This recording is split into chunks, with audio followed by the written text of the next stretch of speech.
Hey guys, what's going on? So I've put together 10 techniques to give you some ideas of different things to do with your drone, different types of shots to do. I've also included some instruction with how to use the controller to get these shots. So guys, let's just get right into it. So the first shot we're going for is just some general flying, but adding some flair to it. So you get yourself up to a height that you're happy with. You have a good view of the skyline, you have a good view of the forest, whatever it is that you're shooting. And now you just want to get an awesome shot. So don't just sit there with the drone. Don't just get up there and act like you're a tripod. Don't just pan the camera. What you want to do, you want to fly in a direction of interest. And as you're flying forwards towards that direction, you want to do a dolly to your left or right and a pan. So what you're doing is creating interest by adding more movement, sort of like a circular motion when it all plays together. And what that does is it gives you a sense of movement, not just in one direction, but in multiple directions, seeing more of what's around you rather than just flying straight and having the same line of sight the entire time. The second shot doesn't take a ton of technique in terms of flying. You just need to get yourself high enough and look straight down at whatever it is that you're flying over. Now from here, either move forward, back, left, right, but the goal is to have that straight down bird's eye view shot of whatever it is you're looking at. To add more interest to this, add a dolly left or right and a pan, just like in the first shot that we were talking about, and you'll create even more level of interest on the subject that you're flying around. Number 3 is similar to the last shot, but instead of looking straight down, you want to look eye level with whatever it is that you're shooting. So you want to get down almost eye level or just above, and then what you're going to do is move sideways left or right. So you're going to dolly left or right. The goal of this is to basically make your foreground move quicker than your background, and you start creating this parallax effect. It's a very simple shot, however it looks really cool. Okay, the fourth shot I want to show you is something I really like to do, and this makes the visuals feel really big, really grand. And what this one is it's a raise in elevation while moving sideways and turning. So you create this, that's almost like a reveal of the landscape that you're looking at.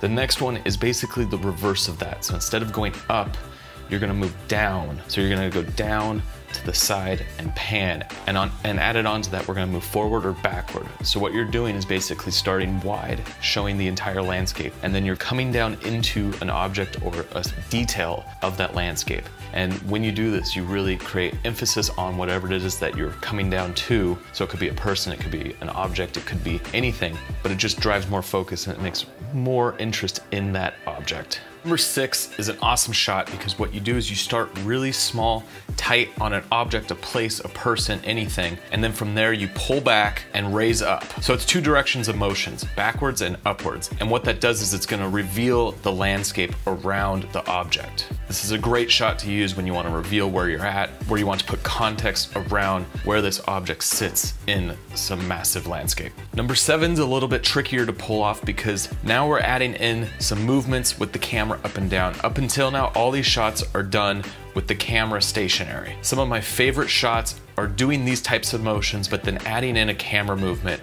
And it's subtle, but it works really well. So number 7, so what we're gonna do is we're gonna have 2 planes of motion on this one. We're gonna be moving sideways and we're gonna be moving backwards.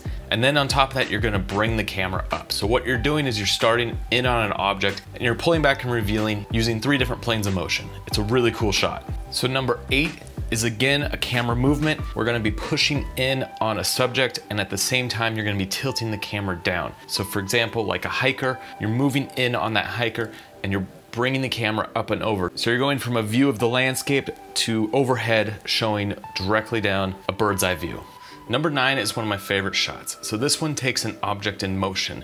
And what you're gonna be doing is you're gonna start tight on that object, and as they take off, you're gonna follow them and raise up. So basically you're revealing this object in the landscape and moving with it, and creates a cool shot with a lot of motion. The reverse of this also works very well, so starting wide and then following the object and catching up to it and getting it close in frame. The last one I'm gonna do in this video is a pretty simple move, but it's very effective, and what that is just the reveal. So everything we've been talking about reveals in different ways. This is literally a reveal. So you're behind an object and you fly up to reveal the landscape on the other side. You can add some motions forward, backward, left, right, any of the types of movements that we've already done to make this even more impactful. But the key here is fill the frame, don't have anything in the frame, and then shoot up and do it in a motion where you're revealing the landscape behind the object.